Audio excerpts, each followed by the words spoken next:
Good evening and welcome to another episode of the Same Old Arsenal, episode number 113. Craig can't be with us tonight and neither can Mark, but I have a fantastic trio with me.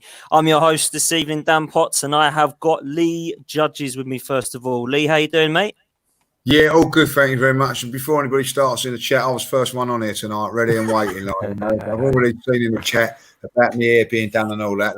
No, I was here, ready to go, shaven, clean my teeth, and I'm up for it, Only just clean your teeth. Now that the hairdressers is open, Judges, you won't be late anymore, mate. Now they're back open, you'll be all right. That's right. Also with us tonight again is Mr. Harry Simeon. How you doing, mate? Good, mate. How are you? Yeah, I'm good, man. You don't sound very bright. What's up, Harry? It's just been a busy day, man. I'm all right. Shouldn't go out on school nights. That's my lesson that I've learned this week. I'm too old because I can't recover the way I used to. Listen, man, it's all good now that the pubs and stuff's open. It will start to be like that now. But everyone's got to do that straight away. And making up a fantastic quartet, it is Mr. Mike Scunny. Scunny, how you doing, mate? I'm all right, thank you. Good stuff, mate. You got your hat, which is... Yeah, I haven't got the hairdressers yet, so I ain't got that excuse to actually take it off yet. Good stuff. Mate, thanks for joining us, Scunny. Always a pleasure. I am looking like Zlatan underneath this hat. I'm telling you, got the bobble and everything. It's not a good look. Oh, mate. You might have to show us that later so the viewers can see it. Boys, it's been a strange year, 2020. It's not been very positive as far as Arsenal is concerned, but we certainly can't say that after this week that's just been. As far as I'm concerned, it's probably been the most positive week of the season on and off the pitch, not just because of winning games, but there's 4 wins in a row now for Mikel Arteta. We've got some contracts sorted out, which we'll go into a little bit later on. But Lee, I'm going to come to you first because we're going to talk about Norwich and Wolves, but just in general, this week has been fantastic. What did you make of it all? Still buzzing after the game, I imagine. Well, yeah, if Carlin done weeks for an Arsenal fan, that was definitely it, wasn't it? It was absolutely, the news about Saka, the news about Martinelli, and going through, I think it was a massive game last Sunday against Sheffield United in the FA Cup, to get into the semi-finals of the FA Cup. So that was all good. And then obviously, we was expected to beat Norwich, and but I'm going to say this now, boys, to beat Norwich as convincingly as we did was a big bonus. To beat them 4-0. I don't think many people would have predicted that. More hopeful than anything else. But if someone had said that Arsenal will win that game 1-0, I would have said, yep, I'll take that. But to win 4-0 was fantastic. But then on Saturday evening, I'll tell you what, I ain't gonna lie, I'm still buzzing about it now, really, because that was a top away performance. That's how to play away from home against the top sides. And let's make no mistake, Wolves are a top side. People are going to turn around and say, "Oh, Wolves are this and Wolves are that." When they go and beat somebody else, they'll say how great they are. But we've had a result against Southampton. I went and see the mighty Man City go there yesterday and lose. I've seen Sheffield United, everybody saying about like that. I've seen them down the road go and lose, So, yeah, we was expected to beat Norwich.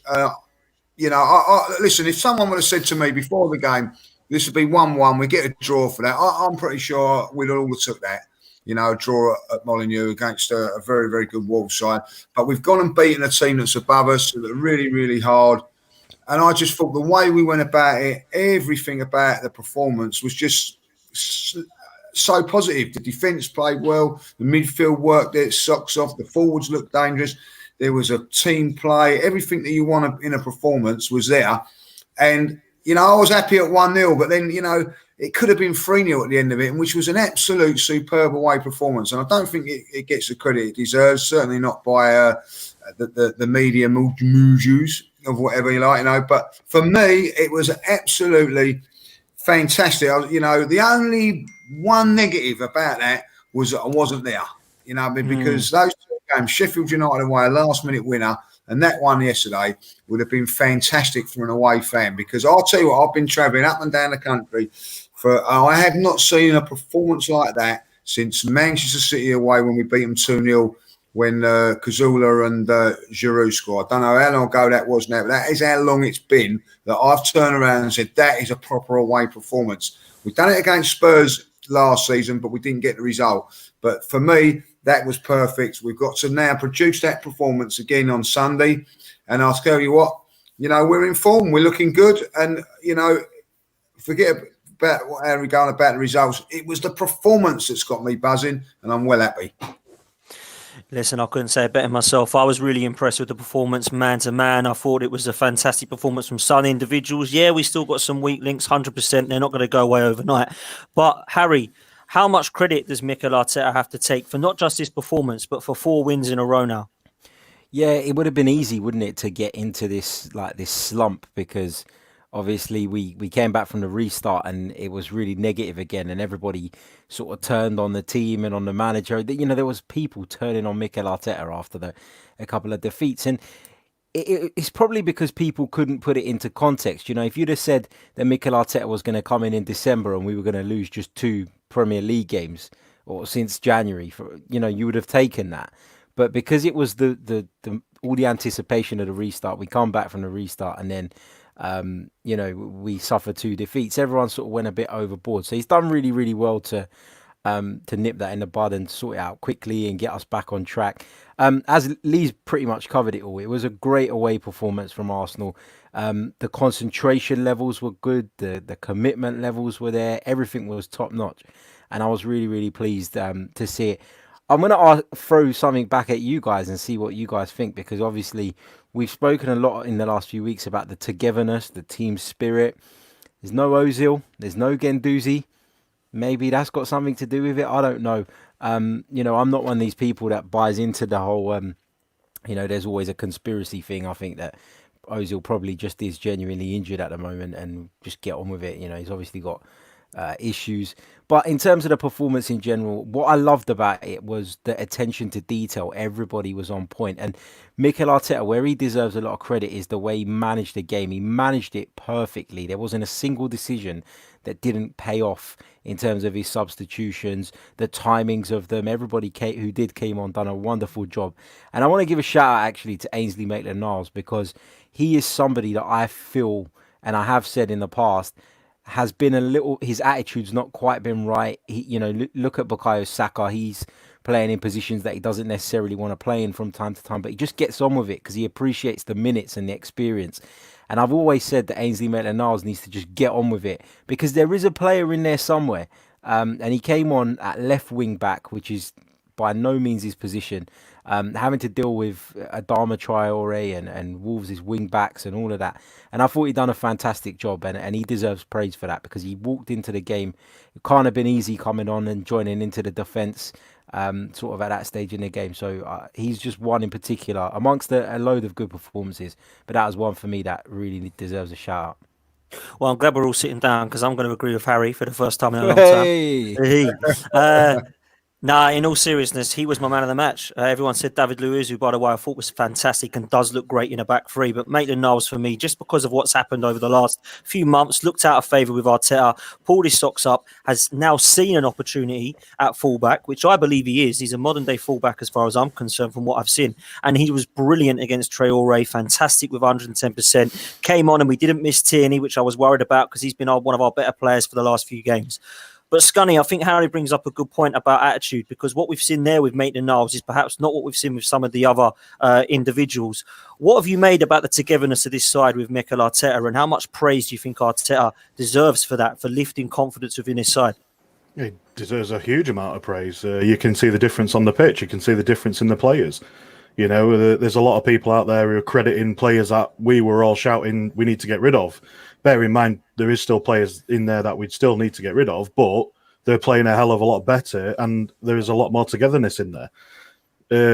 I'm no way a fan of a few of like the likes of Xhaka and Luiz and stuff, but even I've got to credit Xhaka at the minute. He has been playing well. He has been making some mistakes still, but with the togetherness of the team, he's being backed up by the likes of David Luiz in that back three. He's being backed up with the likes of Ceballos as well. So that togetherness is making it up for all these little mistakes that do happen. but it's working. And at the end of the day, this is what we want as Arsenal fans. We want to see our team winning. Yeah, absolutely. Scully, I'm going to stay with you quickly because I've got 3 players I want to mention, and you have mentioned 2 of them. For me, Granit Xhaka, Skodran Mustafi, and Sead Kolasinac, I don't believe they are the future of Arsenal Football Club, but I can understand at the moment why they're playing.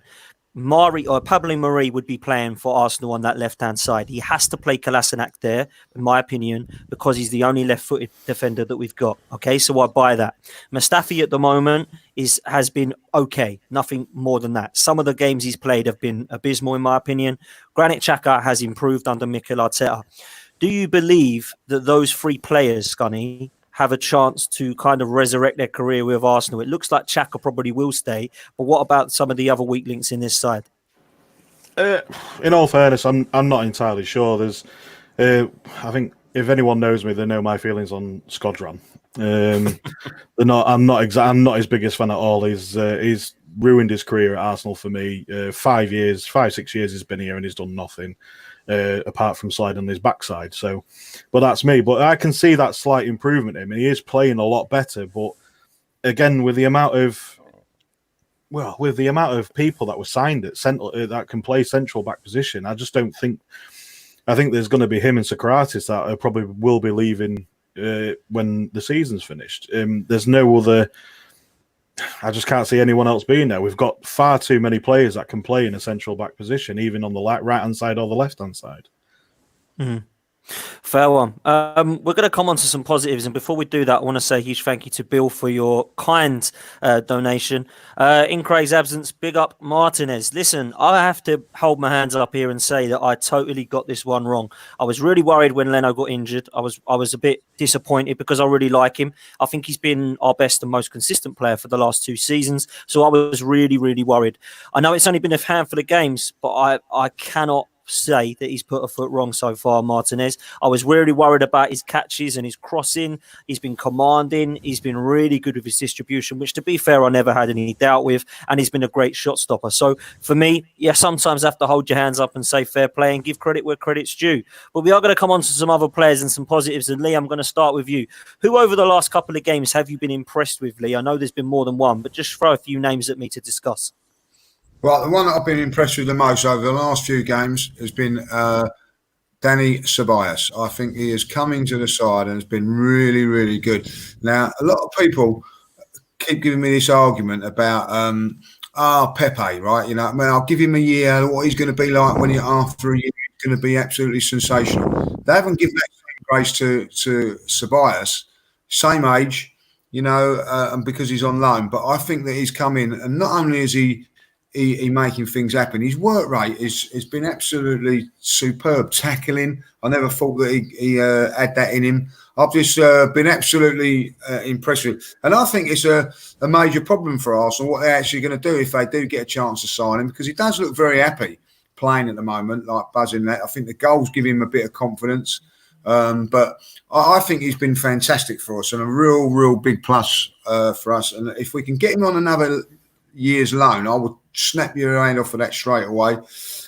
How much the price is going to be, you know, that is a real debate if we can get someone better and all that. But I'm telling you, I've been very impressed with him. I'm going to have to say David Luiz has come into this back three, and I've got to say he's been brilliant. You know, I think when the game against Sheffield United, he come off injured and we sort of fell apart a little bit. But in this back three, he's been superb. And you have to give credit where credit's due. Listen, they've all stepped up. I'm going to say Kolasinac and Mustafi have done well. You know, as you say, they're not the finished article by a long shot. You know, I mean, I'm with Scully, and I think that the time has come if we can get rid of Mustafi, not in a nasty way. I think sometimes you've got to be ruthless. It's got to be done. But they've been doing a good job there. And I'm going to have to say Pepe in the last few games also has stepped up as well. And I'm going to give him a big shout out for Eddie as well. I think the last couple of games he's really work rate, very unlucky with the shot against Wolves on Saturday. Fantastic strike. I 3 or 4 weeks ago, I think, you know, if there was fans, they'd all been ducking.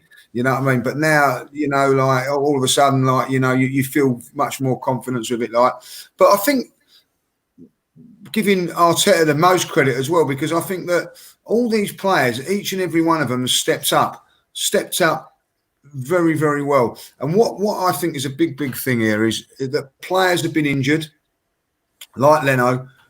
Let's face it, Leno has not been missed one iota.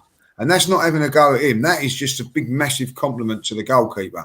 But yeah, I think on Saturday, what was the most encouraging thing is Bellerin had a poor game. Yes, we all know that against Norwich and wasn't a great. And you know, everybody's saying that Sheffield was it Southampton had a poor game. But I'll tell you what, he come on in those last 20 minutes. People were worried. He was fantastic. He come on and done the job. You know, Maitland-Niles come in and done the job. You know, who's ever coming on is doing a job, and I think that's fantastic. Lacazette come on in the last 20 minutes of that game, and absolutely took it away from Wolves with his hold up play and finish. I can't praise these players enough. I've got to say that it's down to the coaching staff and Mikel Arteta. They've done it absolutely fantastic. And what it's done is it's encouraged me not just for what's going to happen this season, but for the seasons to come. If and it's a big if the club back him and get the right players in, what are we going to be like? You know, and there's so many little things that could be really positive. This summer transfer window, guys, is going to be massive for us, and if we can get the positivity out of that, like, I'm going to be buzzing for it, because I've seen. What I've seen is when first of all George Graham come into the side, I see things happening. I see things change at Arsenal. When Arsene Wenger come in, we was on the low, but then he come in and there was an instant upturn. And that has happened with Mikel Arteta. I see so many positives and I see improvement. And as a fan, when a new manager comes in, that's what you want to see. Yes, there's always that little upside when you first get into the side, but we're now 6 months into his reign and he's still in doing it. And I think it's so positive. A lot of people agreeing with you in the chat, Lee. Absolutely spot on. Positive. Let's hope for the future. And I agree, a massive summer needed for outgoings as well as incomings. Let's hope. Harry, two players I want to bring up because I think they deserve a mention over the last 4 wins that we've had. One of them we hope is going to sign a new contract. Things are sounding a lot more positive in Aubameyang. But for me, the one that's really shone these last few games has been Kieran Tierney. Now, I sent something on a group a couple of hours ago about Tierney saying that a lot of people in Scotland were asking him what London's like, and he just said, I've not seen London. I'm not interested in looking at London. I'm interested in training. I've come to London to play for Arsenal, not to look at Big Ben. And I know that might have been exaggerated a bit, but comments like that just show some potential leadership, a great mentality. You saw him screaming on the pitch against Sheffield United. You see him putting the two fingers saying, look, I've got two here to Kolasinac on Saturday against Wolves. This guy looks pretty special to me, and hopefully, if he continues, he can be nearly as good as Robertson. What do you make of this, Harry? Yeah, I've been really impressed with him. I think he's shown some really good signs. I think you get that impression from Kieran Tierney just by watching him play. I don't think you even without the quotes, you kind of just get that viewpoint of him, don't you? But I mean, it's great to see him sort of finally finding his feet. I think there's still a lot more to come from him, though. I think we've got to understand that fitness is still going to be a bit of an issue for Kieran Tierney because he's just missed so much football, and bad enough that everybody's trying to come back from this break that we had, and then add to that the injury problems that he had before. It's not ideal, and I'm sure we're going to see more to come. And what I've liked so far is that Mikel Arteta is quite aware of that, and he's made sure that he's used him in the right way. And he's taken him off when he feels that maybe he's getting to sort of that critical point where he could pick up another injury. So I've been really impressed with Tierney. I love the way he gets forward. I love the way that he varies his deliveries into the penalty area. So you might get the cross at the front post, you might get it thrown towards the back post, but he also has a really good tendency to cut the ball back to the edge of the box as well. And he gives you that option. The great thing about him is he's not predictable, and we've seen some good moves from Arsenal since we've returned that have involved him coming up on the left-hand side.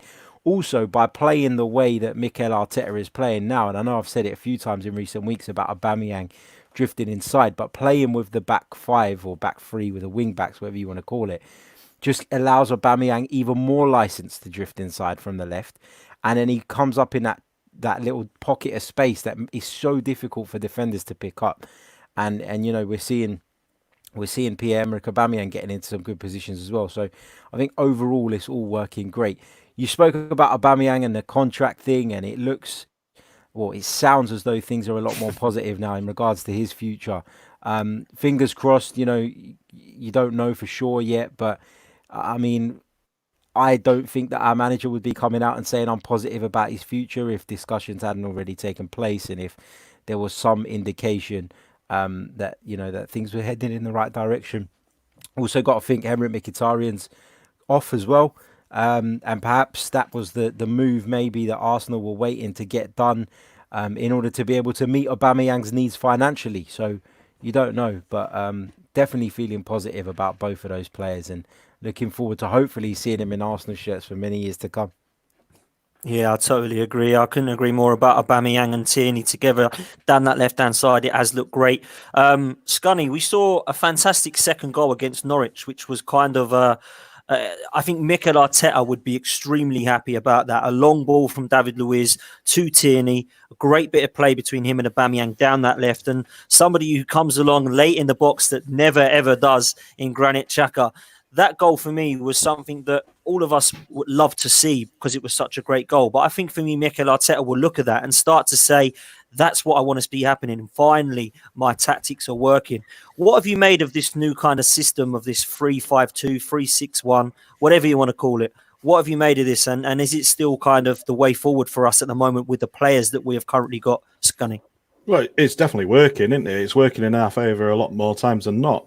But I think it also adds that option as well up front, because when we have either Saka or Pepe, they sort of drag players towards them, so it frees up that midfield. I think Ceballos helps in that as well. And in that move, when Xhaka was running forward, I believe it was Ceballos or Saka. I can't remember which one it was because it was a few days ago now, and I've slept since then. So, but yeah, I can't remember who it was. But they actually made that move possible for Xhaka to run in to make that late run, which.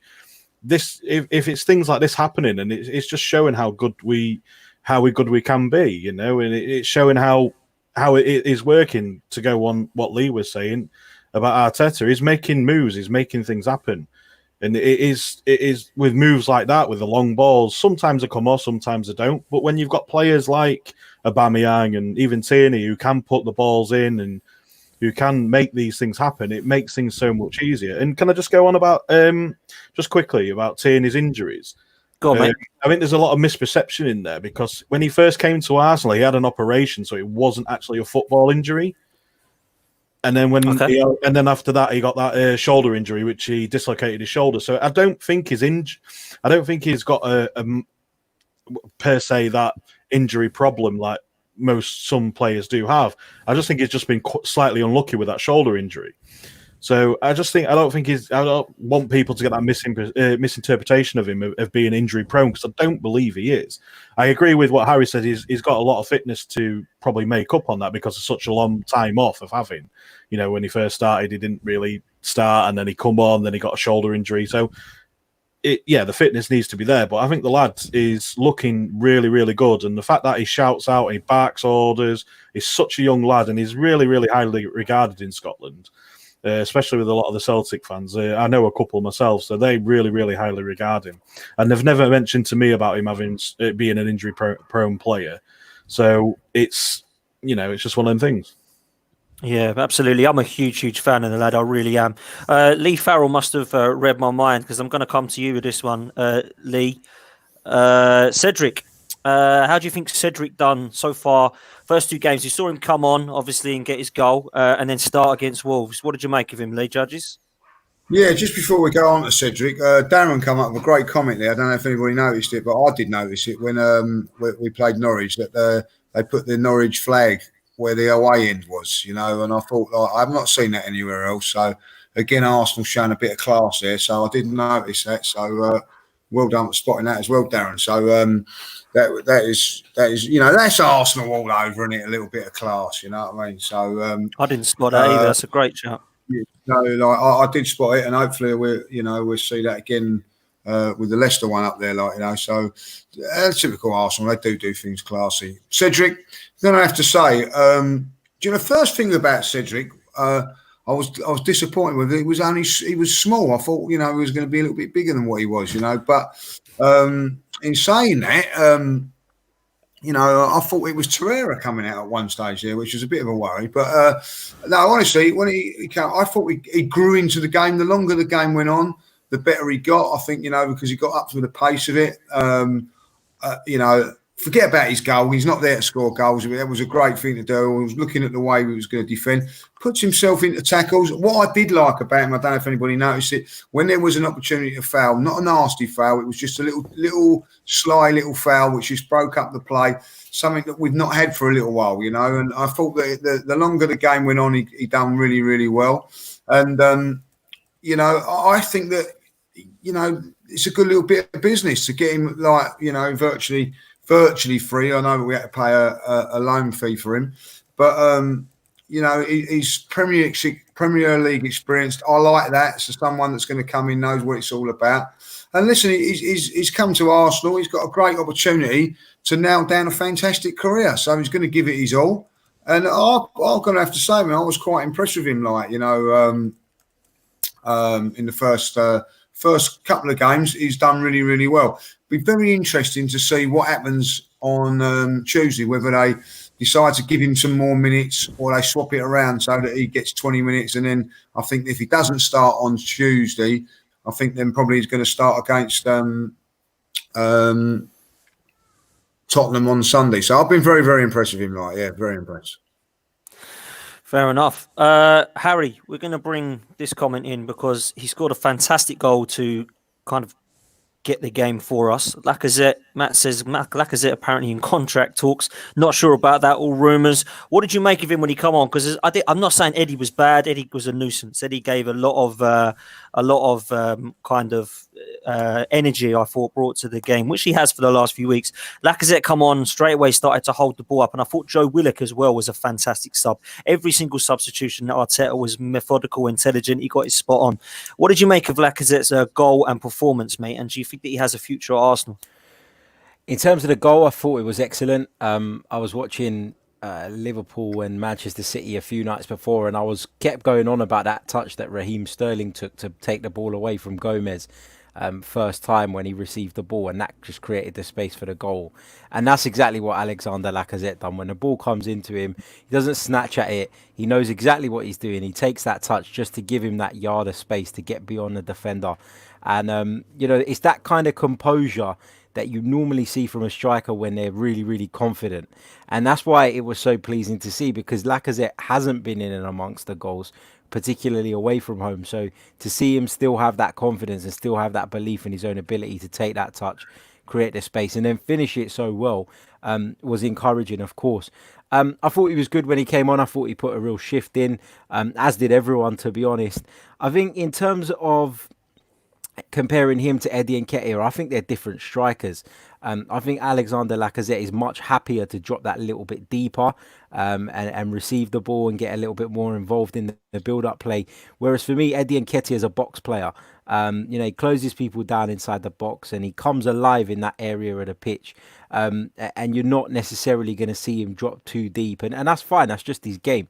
In terms of Laka's future, it's a hard one, isn't it? Because if we do manage to keep hold of Aubameyang, and we do have hopes for Nketiah, and we do, you know, think that we need to do some business in other areas, then maybe Lacazette is one of those people that you can cash in on because he still holds some value.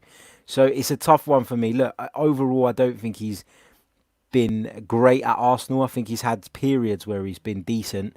You know, and he's always been one of those players that we always go, yeah, he gives everything. And if you remember a few months back, it wasn't too long ago, we were saying he cares about Arsenal and Aubameyang doesn't. Look at the difference in their performances, but their goal records just tell the whole story. So look, I don't necessarily want him to go, but I think that Arsenal are going to have to be savvy in the transfer market and in the next couple of windows coming up. And if for example, Atletico Madrid said we'll have him as part of the Partey deal, and it makes us be able to get that deal over the line, then I think you've got to consider it. It's not knocking Alexander Lacazette. I just think with Martinelli coming through, with Nketiah coming through, if we manage to hold on to Aubameyang, it's an area that we've got a lot of talent in, and therefore it becomes an area that maybe we could do with moving someone on if it helps us improve somewhere else. So it's a tough one, and I'm glad I'm not the one making the decision, basically. No, I think those comments are fair, and I think if it was between Thomas Partey and Alex Lacazette, Arsenal need Thomas Partey more than they do Alex Lacazette, in my opinion. So I totally agree with you, Harry. Scunny, I'm going to come on to you with the same subject in a minute, but I'm just going to bring this up quick. TD Shifts, it says, love your stuff, guys. Lee, at least you're on time. It's gone through with his lineup there of a back three and a front three of Aubameyang, Saka and Pepe. Always make me laugh, Lee. At least he makes somebody laugh. Scunny. Scunny, Lacazette. Me and you talk about this guy quite a bit. Player of the season last year, let's remember. He was our player of the season. What would you do? What do you want to see happen with Lacazette, Scunny?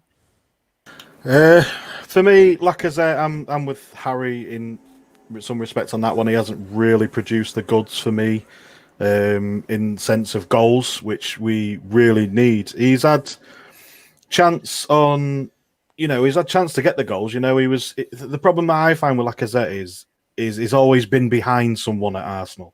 He's always been that second choice striker. When we first got him, he should have been in front of Giroud for me, but he wasn't. And then we got Aubameyang, so obviously he fell behind there as well. And it's just, that's the only issue I've got with Lacazette. I like the guy, I really do. I think he's great. He's got a great attitude and he can play football. But I just think for me, it's one of them ones where it's like, if you can cash in. That's the thing that I've got with Lacazette. It's, much as I like him, I think he's great, but it's just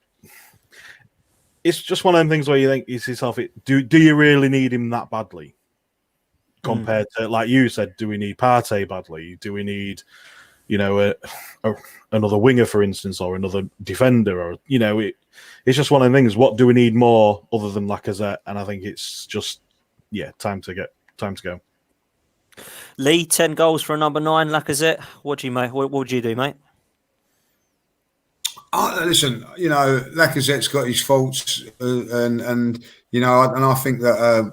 Really, what both guys have said there, he doesn't score enough goals for me. But the one thing that he does do, I think, is he gives us a different plan. He holds the ball up. He gives us that option. I thought when he come on Saturday, he was superb. But is he going to want to play there? Or does he want to have first team football? When you're 29, 30, you're going to want to play first team football. So for me, we also.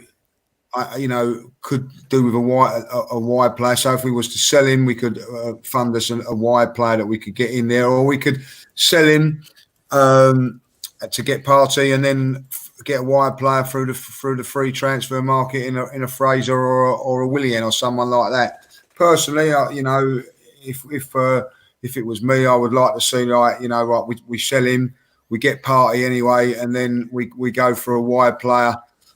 I would still try and, if it was me, go for Zaha, somebody like that. So we'd be really, really exciting in all areas. But listen, I think he's done a great job for us over the 3 years, and not in the greatest Arsenal teams, to be honest. But I just think that if we can, it's one of those ones with guys where I think you don't really want to be brutal or ruthless, but sometimes you have to be, and I think that maybe. If we get a good enough money for him, we're going to have to say, look, we need to strengthen in other areas. Thank you for doing a fantastic job, and I wish him all the best wherever he goes. That's how I feel about it, Yeah, fair comments, to be fair. I'm a Lacazette fan. I think when he's on form, he's a great player to watch, but this season has not been his year at all, and if we can cash in, then I think we should. Two players that I do not want to see us catching in on, and hopefully we won't now that they've signed contracts, Harry, are Saka and Martinelli.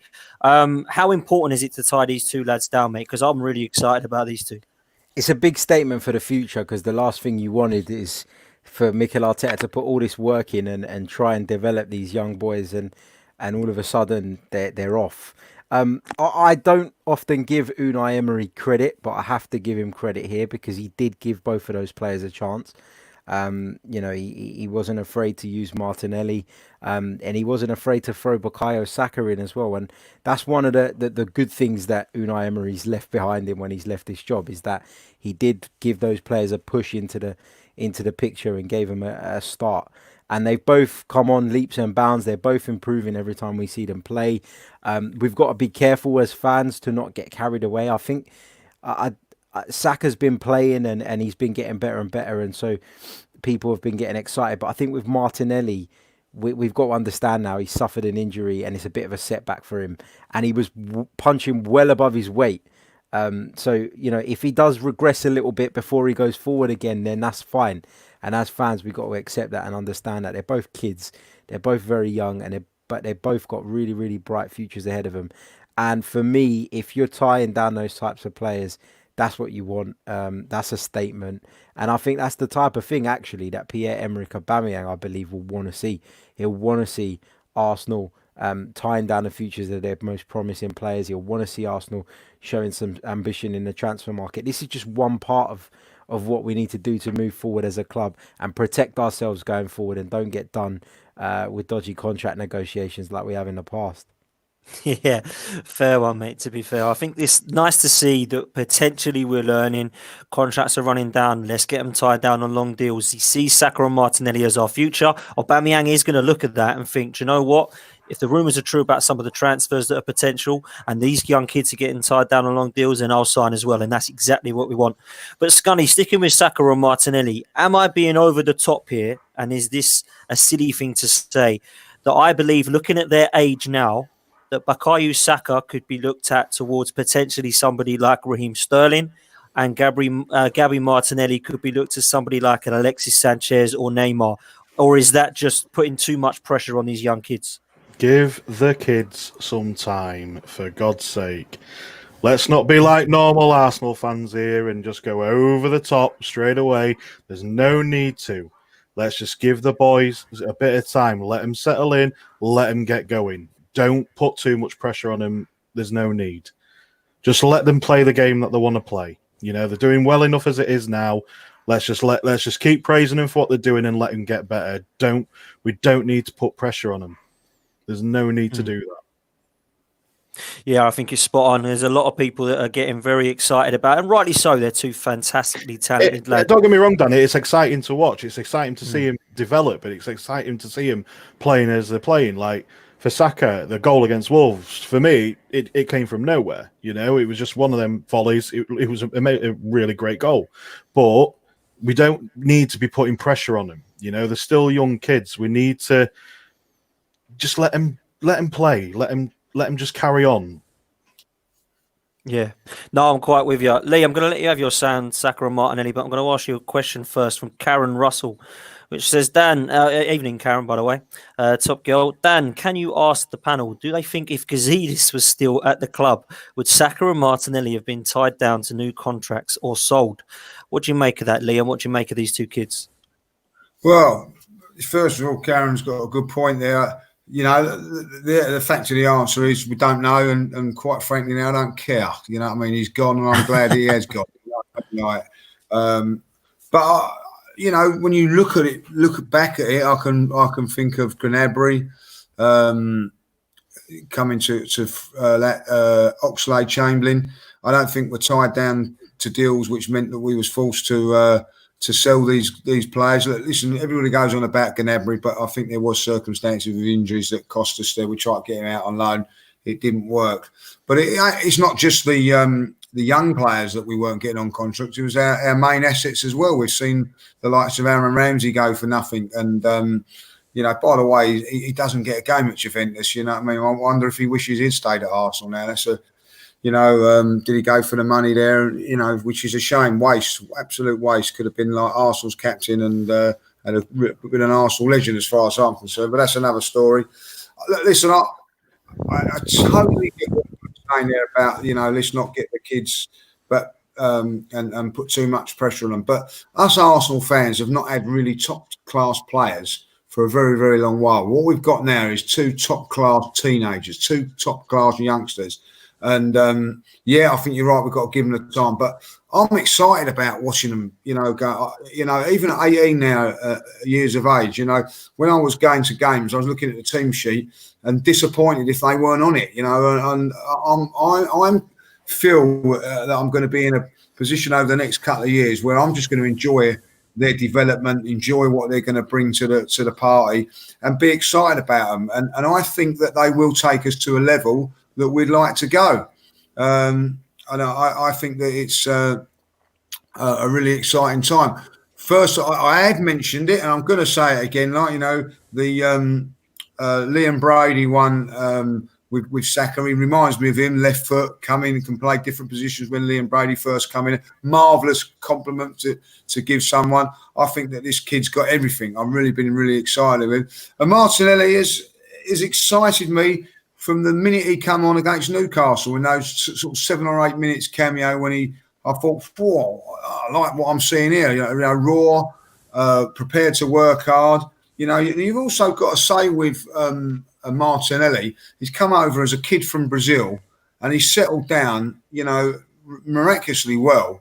And I think Harry said it dead right when he turned around and said that, he's probably punching above his weight. I don't think no one at the club would have thought that he would have made the stride that he's made. So I think it's fantastic. We've got other, I think we've got this Saliba coming, and I think we've got to bring him into the same context as the other two. That is why I'm desperate for us to sign two-class central defenders, so we're not relying on this young kid, so that they can be nurtured and learned as well. We've got some very, very exciting talent. Not to forget Joe Willett, because I thought he was brilliant the other day, and he's showed good attitudes as well. So I think that, you've got 4 or 5 in there that are really doing well. And this is what I think is a really good thing, guys. If we could, buy some real top talent, we could get rid of some players, and these youngsters can really strengthen the squad up next season. And and be a part of a squad where we've got a real strong 12, 13 players, and then the rest made up of these youngsters. And I think that we'd be in a fantastic position. I really do. I don't want to be putting too much on them, but sod it. I haven't been excited by some Arsenal players. I'm going to get excited by these guys, and I'm loving it. Listen, not many people would score that goal that Saka got on Saturday. It is an amazing finish. If Ronaldo or Messi would have scored that, everybody would be going about. We've got a little gem in him. I see him in the Youth Cup final a couple of years ago, and I straight away you could see something about him, and the players coming through.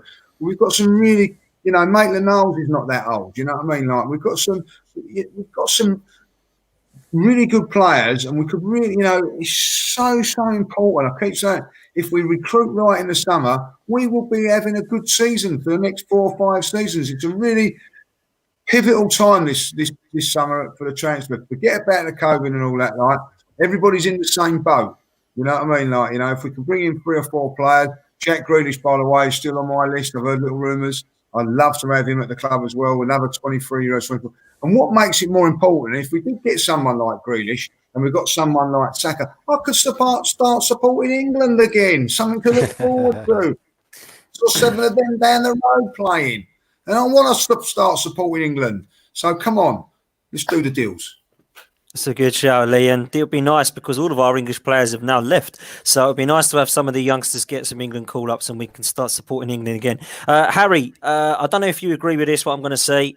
In the summer, I'm looking towards the summer. I know we shouldn't be. Obviously, we've still got the rest of the games, but it's clear to see that we still need a centre-half, and Upamecano has been heavily linked. It's clear to see we need a defensive midfielder with power and presence, and Thomas Partey has been linked, and Lee brings up a great shout in Jack Grealish. Now, that would give us goals from midfield, some stability in midfield, and defensive stability also.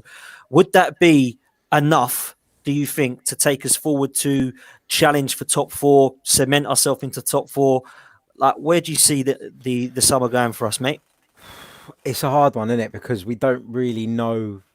We can speculate about what we might be able to spend and all that, but we don't really know.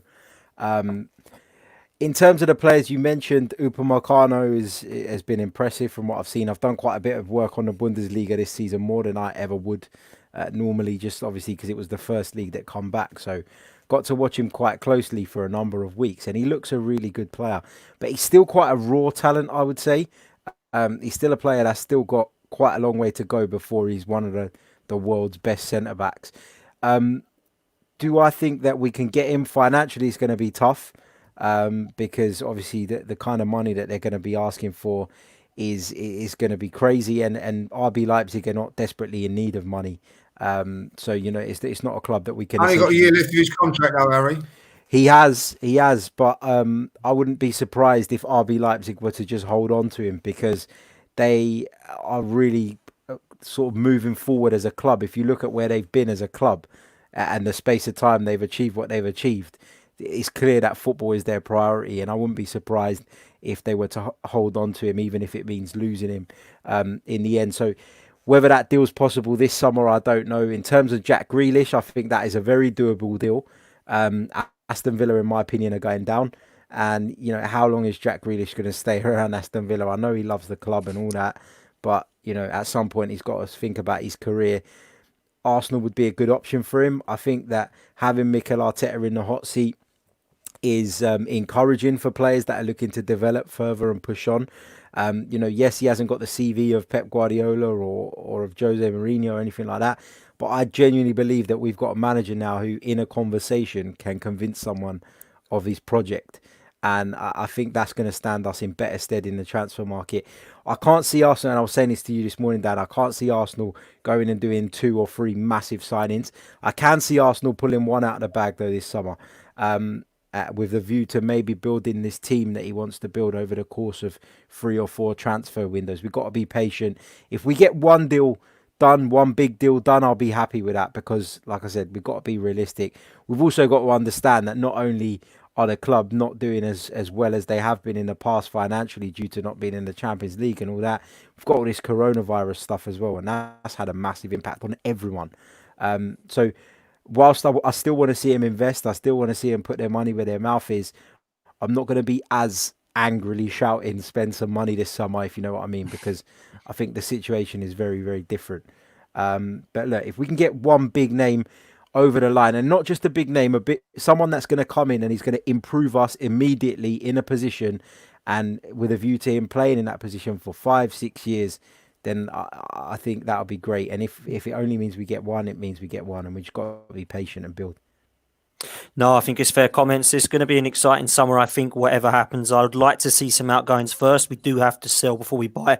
That's quite obvious for me. It'll be interesting to see what happens with Ozil and Guendouzi. It'd be interesting to see whether they want to kind of cash in on the Lacazettes and perhaps Bellerin, who's not been performing as well. Be interesting to see whether Torreira is homesick or not, and whether we cash in on him, because he could be a person we get money. If Ozil goes, Kolasinac may want to follow because they're quite close. So I think there's going to be a lot of outgoings that could be potentials. We're not going to get rid of 9-10 players, but we certainly have got 9 or 10 people that would be up for sale as far as I'm concerned. We're going to look forward to the tomorrow night's game and the rest of our season just after this short break.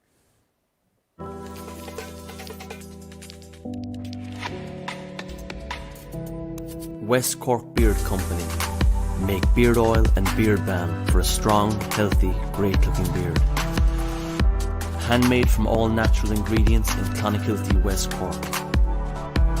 Check out their YouTube channel for beard care tips and advice, or catch them online at westcorkbeardcompany.ie. If you haven't done so already, please go and get yourself some beard oil from Colin, West Cork Beard Company. If you want a fantastic beard like myself, Harry or Scunny, or if you haven't got a beard like Lee, then just use it on your head like he does. Moving on. Scunny, Unique 79 from the chat actually did put a super chat up, but because of the amount of comments that have been flying through, it's actually disappeared, unfortunately. So apologies, that is my fault. Unique 79 had a great question, Scunny. Would an FA Cup victory and Europa League be a great season for Arsenal? What do you make of that? Yeah, well, the way things have gone this season, yeah, I can't see why it wouldn't be. It would be a decent season. Let's just say that. I don't know what else to say on that one. A cup's a cup in at the end of the day, whether it's the FA Cup or not. It'll be one more than probably them down the road, so that'll be nice. And so there's that another thing on him, and it only adds to our. It'd be 14, wouldn't it, if we won it this year? So it only adds to our record. Keep going forward. Europa. Personally, I would like to see us out of Europa for personal reasons, like because I'd rather see us not be in that situation. I think we need to be out of that sort of situation. But on the other hand, on the flip side of that, yes, it would be nice to still be in a European competition because it attracts players. So there's swings and roundabouts there. But can I just say about Upamecano as well, quick? I think he's going to be our new Benzema every year. That's going to come out. It will be. Benzema's too old now, isn't he? So Upamecano is going to be our new Benzema. Every year we're going to read about it in the newspaper. Oh, he's coming to Arsenal. Telling you now. You might be right, mate. You might be right. I personally believe it's going to be a signing we need. But again, it could be a Benzema thing year on, year out. There's been more than just Benzema as well. Do you remember we had some for so many years? But Higuain was another one. Yeah, even bloody Solomon Kalou was one every year. I don't know how that that was a nightmare, wasn't it? Absolute nightmare. He's just going to go down that route. So I can't see the likes of Upamecano coming to Arsenal. Just for that reason. But it would be nice to see that coming forward. It'd be nice to see some earthquakes in the transfer window from Arsenal. Fair one, mate. It would be nice to see. And if we get Upamecano, it'll be a bit of a great signing, but it'll be a shock for me as well. Sorry, I've just seen someone put on there Draxler. I forgot about him. There was another one. Draxler, another one. Draxler every year, wasn't it? Don't forget Draxler. Lee, moving on to tomorrow evening. What are we expecting tomorrow night, Lee? Tough game. I think it's going to be a tough game. They're a good side, Leicester. We've had certainly over the last few years, we've sort of had the bogey side to them. They've not. I think it's 12 games on the trot we've beaten them. You know what I mean? So McVilla, that was another one. I was trying to think of him. Do you remember him? Yann Villa. Oh, jeez. What a good player he was. Meant to be. But anyway, so I think it's going to be tough.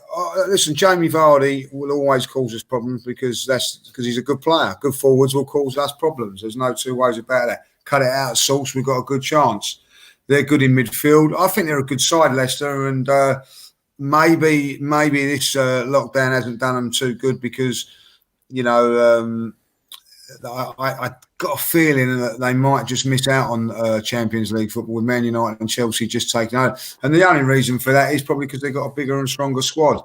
I think it's a good time to be playing them if they've got a few little injuries. And whether they're injured or whether they're not and they're being patched up to play, I always think that's a good thing as well. Like, patch them up, let them play, you know what I mean? So they're not going to be at their best. Listen, I'm not going to go where I think that we're going to win every game now because we've had a great result. But the way we're playing, confidence must be high with our team. It's got to be high. And I just think that the way we're playing, I like the way we're rotating a little bit, with the players and everything like that. So I think that, this is a massive game for us to just get the confidence going into don't forget David Trezeguet. Yeah, that's another one. So I just think that if we can get through this game against Leicester unscathed, we've got 3 or 4 days off to rest up for that big one. And Spurs, of course, play tonight, and then they play on Thursday as well. You know what I mean? So, we've surely, if we can get through tomorrow, we'll be in good shape.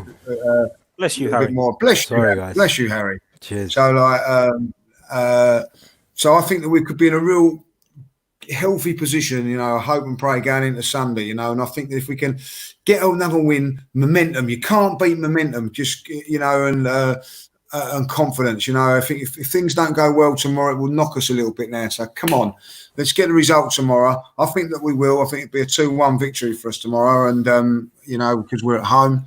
And then it's, all guns blazing for Sunday.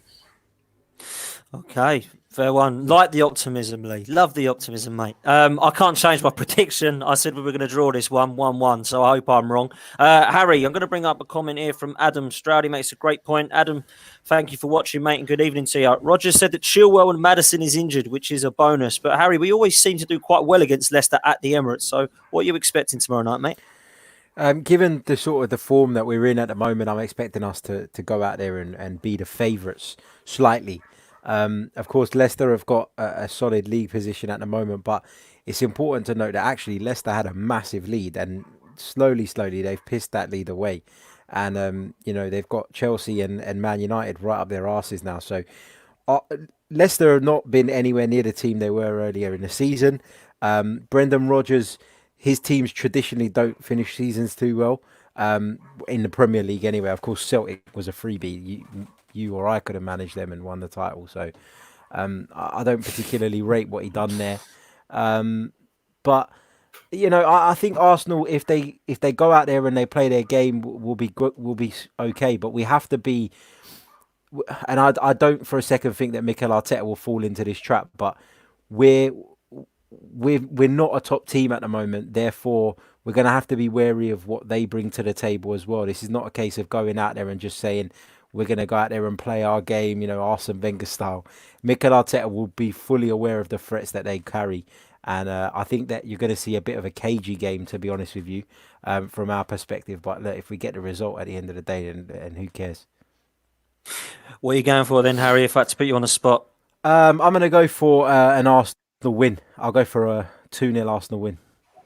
2-0, another clean sheet. Wow, optimistic. Scunny, before I come to you, there is another super chat. Thank you very much for your kind donation. I don't think Upamecano would happen. Lewis Dunk, that is another centre-back who has been very impressive over the last couple of seasons in the Premier League and is English, old school, and I think that is a great shout if we do not or cannot afford Upamecano.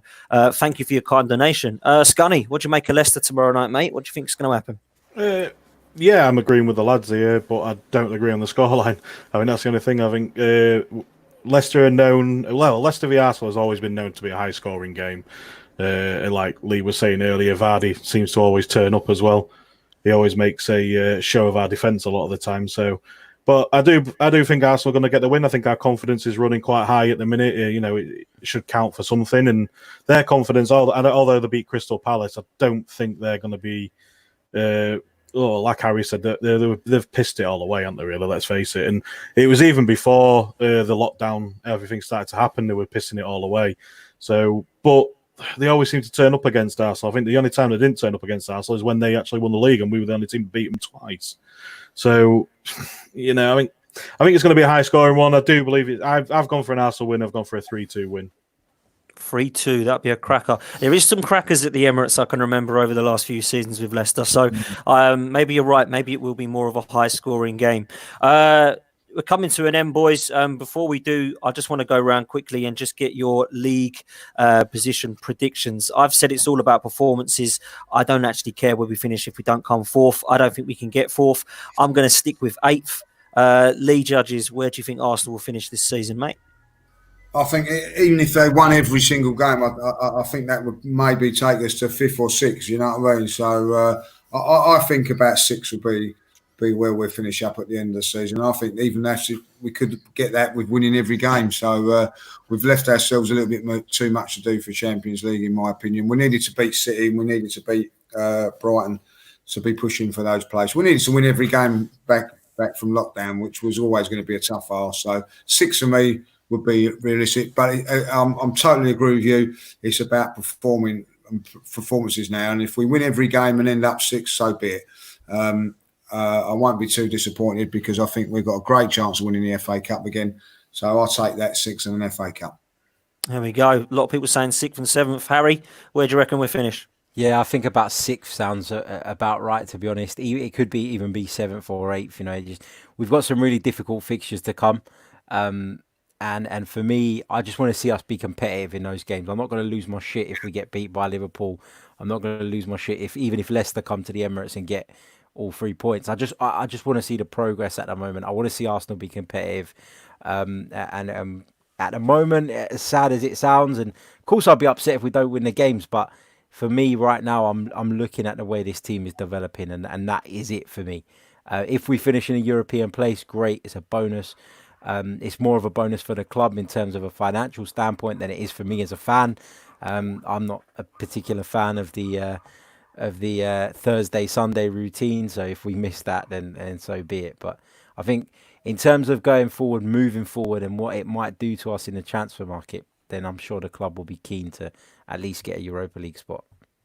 Yeah, I'm with you, mate. It's all about performances for me. I think United and Chelsea will get third and fourth, Leicester in fifth. I think Wolves will probably get sixth. I don't think any of those will slip up massively to give us a chance, personally, even if we start to continue to win. Scunny, what about yourself before we wrap up, mate? Yeah, I'm on the same wavelength as yourself and Harry. I just can't see it really, and I'm not going to be. I checked out when it all come back in the season. I just said, right, I'll just watch the games.